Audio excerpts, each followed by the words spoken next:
Estamos nuevamente conversando al calor de un tinto.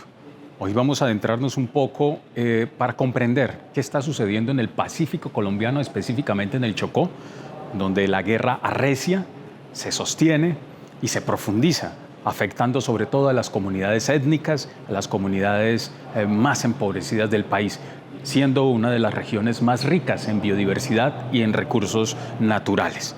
Vamos a conversar con Danilo Rueda, director de Contagio Radio, de la Comisión Intereclesial de Justicia y Paz. Danilo, ¿qué está ocurriendo en el Pacífico? ¿Qué está ocurriendo en el Chocó?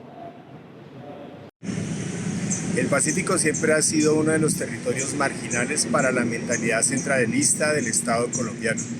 Las comunidades negras e indígenas y campesinas que habitan estos territorios en la protección territorial o en siembras de pancoger siempre han sido despreciados.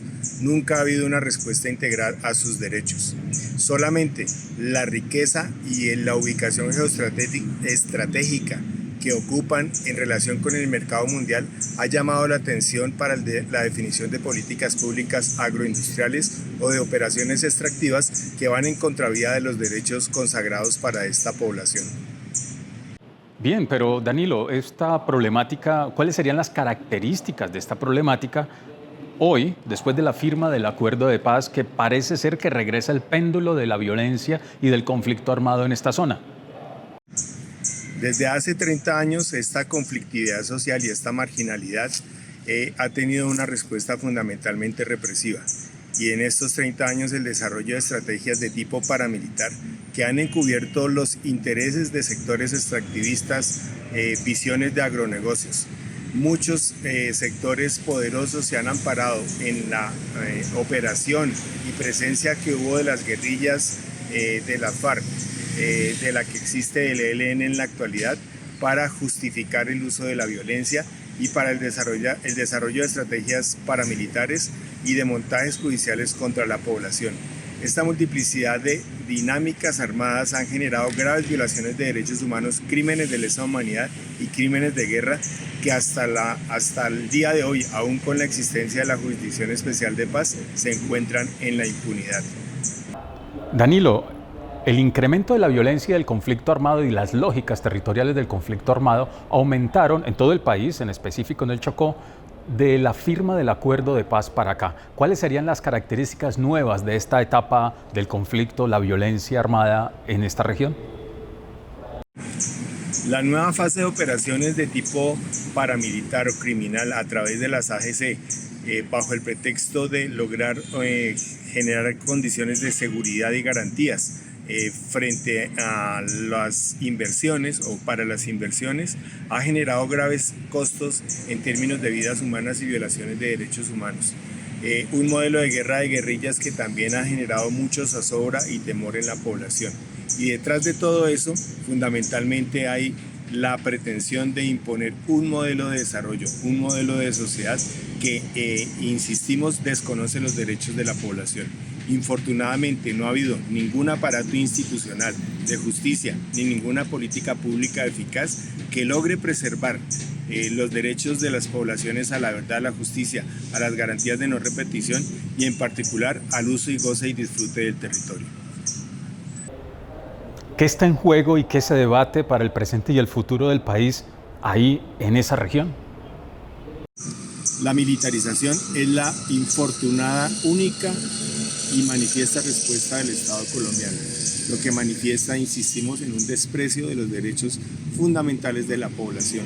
Nadie se explica incluso por qué los planes de desarrollo con enfoque territorial que fueron pactados entre el gobierno y el gobierno del presidente Santos y la guerrilla de las FARC tienen nula aplicación en el departamento de Chocó. Nadie puede comprender cómo las dinámicas de corrupción y la correlación de dinámicas armadas con esas prácticas de corrupción y los intereses políticos se mantienen sin que hayan sido enfrentados. Nadie puede entender cómo las operaciones empresariales continúan desarrollándose a la vista de todo el mundo contra los derechos de la población afrocolombiana, indígena y campesina, sin que ninguna autoridad tome cartas en el asunto. Pensar en transformar las realidades de esta región, en proteger la vida y proteger también todos los recursos y la biodiversidad que allí habita, más las comunidades que están insertas en este territorio. ¿Qué se requiere? ¿Qué debemos hacer? ¿Cuáles serían las rutas? El Biopacífico colombiano es una de las zonas de más alta biodiversidad en el planeta, la segunda con especies pandémicas en el mundo, la de los mayores niveles de lluvias en el planeta. Esta riqueza ambiental, la riqueza que existe por sus identidades culturales y comunidades que han habitado allí, está en riesgo. Y está en riesgo justo por el cambio climático. Hacia el 2050 se prevé que cerca del 40% del territorio del Pacífico y la zona del Atrato se haya inundado. No hay planes de mitigación, pero tampoco hay una política ambiental que haya generado coherencia con unas políticas, comillas, de mejoramiento de calidad de vida o de pretensiones del desarrollo. Las empresas no cumplen con ninguna política ni ningún estándar internacional de protección a derechos humanos y protección ambiental. Y estamos en una situación grave y crítica. Las fuentes de vida que hay en el Chocó están en riesgo por el modelo agroindustrial que se quiere imponer a través del banano, de la ganadería extensiva, de la siembra de coca que se está desarrollando, de la deforestación intensiva que se implementa y de la minería a cielo abierto o subterránea por el cobre que se quiere implementar en este departamento por empresas nacionales que tienen sus raíces en empresas multinacionales, particularmente del Canadá. ¿Cuál ha sido la respuesta del Estado frente a esta grave y delicada situación? Es el momento que los colombianos, pero que también la humanidad, dimensionemos lo que está en riesgo con estas operaciones, además de las armadas, las operaciones empresariales que se están desarrollando en el Chocó, en el Nariño y toda esta parte del Pacífico y del Atrato y del San Juan.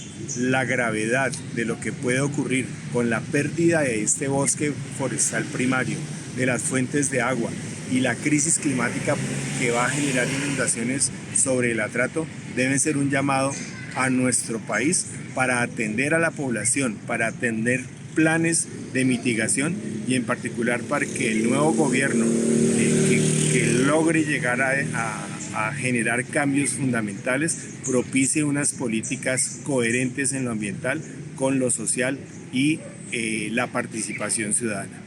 Y absolutamente nada de esto será posible, todo será inviable si hay una ausente política de paz. Hoy la política de paz, como la llaman las comunidades, debe ser una política de paz global territorial que incluya al conjunto de las expresiones armadas en mesas separadas, respete su naturaleza e identidad, las motivaciones en el ejercicio del derecho a la rebelión en el caso del movimiento ELN y las naturalezas de las violencias heredadas del paramilitarismo y de las que han surgido por incumplimientos de procesos de paz. Comprender esa caracterización habilitará para que se diseñe una política de paz que propicie, con el desarme, el respeto a los derechos de las víctimas, la construcción de unos territorios donde pueda ser posible una política ambiental y una política social incluyente. Bien, ya con este escenario podemos encontrar algunas rutas de análisis, pero también de acciones para transformar nuestra realidad. Es una situación que se presenta no solo en el Chocó, sino a lo largo del Pacífico y en la periferia del país. Se recrudece el conflicto armado y hay unas razones de fondo que debemos entender para cambiar. Nos encontramos en una próxima conversación en Al Calor de un Tinto.